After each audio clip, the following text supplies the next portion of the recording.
Okay. I'm a music lover, and I always considered myself more of a poet because I write poetry all the time. And then at some point I realized that my poems sound like songs, but I don't write music, and I don't play the guitar.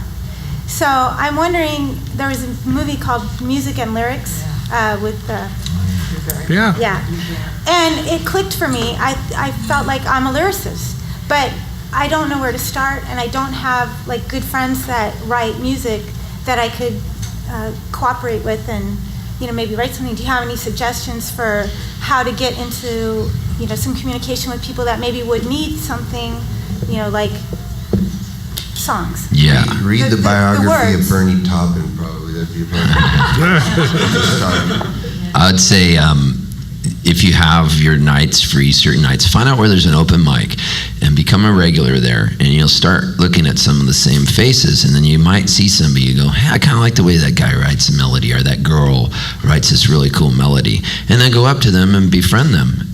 Everything happens from taking the first step, and the first step leads you to mistakes like you just took going up there. So you have every day you wake up, you have the possibility of a day.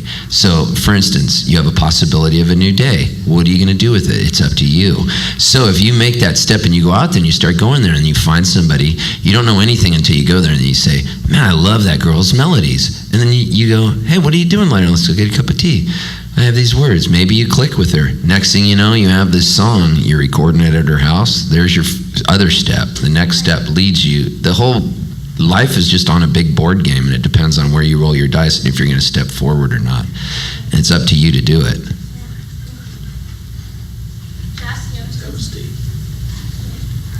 Did you have anything to add? Well, yeah, not only that, it can definitely happen. Yeah, if you schmooze around and meet people and you find somebody you like and you go up and meet them, and then after a while you give them some of your poems, and maybe they'll just go, oh, boom. So it can happen. Thank you. This will be the last question. My name is Joan Kurland. I'm a singer, songwriter, pianist. First of all, Jack, I may have played Peaceful Easy Feeling more than anyone in the world. I was in a top 40 band in the 80s, and we opened every night with that song for 7 years, 5 nights a week. Thank God it's a really good song. Yeah. And if you can believe it, we specialized in Neil Diamond. It took me years to get over that. But anyway, I think I have the opposite problem of a lot of songwriters, which is that I filter myself too much. I'm extremely self-critical. Yeah. And because there's so many people that they always say, oh, I love everything, as soon as I write this song, I think it's the greatest thing, and then they don't realize till later that it's not that great. I always think everything's not that great, even when it's great.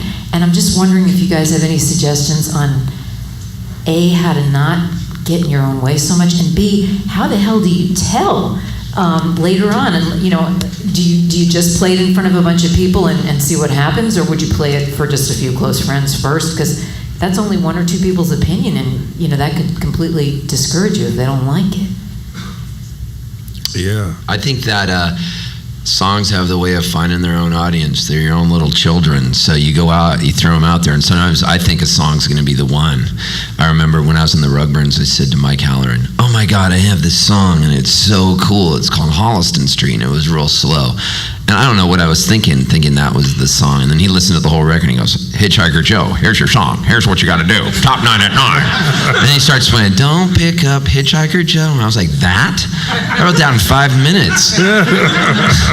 And then it becomes like this, total college radio hit. And then I find the more I tour, the more I play songs, people will come up afterwards and say, I really like that one song, blah, blah, blah. And I think, it's weird how certain songs connect with people. So you just sing it in front of a bunch of people, even if you're not Just keep playing it and getting it. And a song will change. It's like a mitt. When you get your first mitt and you're playing Little League, man, you oil that thing, you put it under your mattress, it slowly molds into your hand. That's how songs are. When you first write them, they still have the new car smell on them. Then the more you play them, you think, God, this one verse isn't working anymore. And I didn't know until I played it in front of a live audience.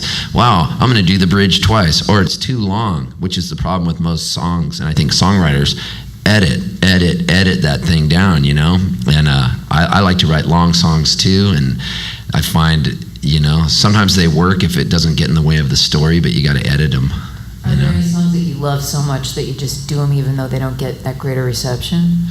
Well, I have songs that are controversial. I did it in Nashville once. I wrote this song from the point of view of the guy who gets shot in Johnny Cash's Folsom Prison Blues. And so when Johnny Cash says, "I shot a man in Reno just to watch him die," and I make the guy, I say that I'm writing this from the point of view of the guy that gets shot, and I make the guy a transvestite hooker who has sex with Johnny Cash in the back of a park. And it almost, some guy wanted to kick my ass in Nashville, and I was like, Yeah, hell yeah. But the song is sort of haunting, and it's kind of like the movie Boys Don't Cry or something, and it's very long, and I don't want to edit anything else out of it. And so when I do it, it has its audience, and people that hear it, some of them come on and go, "Oh my God, that song really affected me." And other people say, "I can't stand that song." And I think, well, the song is its own kid. It's like if you had kids, and one of them, was a skateboarder, and the other one was a math teacher. You can't control who the kids are, but just keep writing them. Even if it's the silliest song in the world, it's going to lead to another song. The problem is people trying to write, they want to write a hit, or they're writing a song what they think it should be.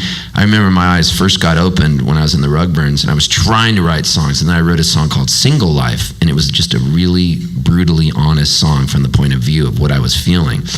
And when I did that, I thought, wow, I just found my voice. It was like these lights went off.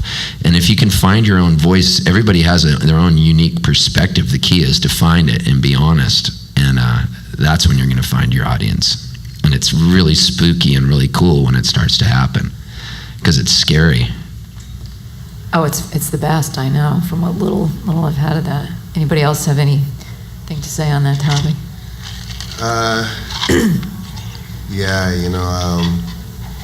I think, like Steve says, you got to give, sometimes you got to give a song time. It's funny. This song that I wrote with this one producer one time actually got picked up and sang by Ray Charles. Wow.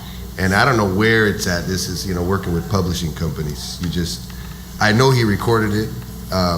The producer that I was working with at the time, he won't return my phone calls, and he won't talk to me anymore. What's the name of it was a song off of Big Mountain's album, The Real Thing. And it was this kind of like this bluesy reggae thing that was totally a stretch for me. And I wrote it on the road, and it was like I brought it home. And at the time, we were in the middle of an album project. And hearing the way Ray Charles sang it, he totally, it was an okay song. It wasn't a song that really got me excited, but hearing the way he sang it was just like all of a sudden that song was kick-ass, and it was his interpretation, and it was like, me singing blues. That's a stretch, right? And when he did it, it was like he owned the tune. And he was relaxed doing it. And it was like where I was approaching every verse, wanted to be on time, he was all over the place, starting late, you know what I mean? It was just, he was so comfortable with it that I realized at that point, every song is like that. There is 1,000 different interpretations, but we have these little train tracks in our head that sometimes are keeping us going down this track in a very rigid, trained way. Part of it is because of success we've had. Part of it is fear that, this is where I'm going, and I don't have, it's not my style to do anything else. But, Jack, I'm sure Jack, he's been, I don't know what style, but it seems like a songwriter like you've probably had songs placed in a lot of different genres. And maybe, you bring in a song that is interpreted by somebody completely different in a different way, and I think we have to think out of the box sometimes. It's not necessarily that our song isn't cutting the mustard, it's just that we haven't found the right approach to the song. Thank you.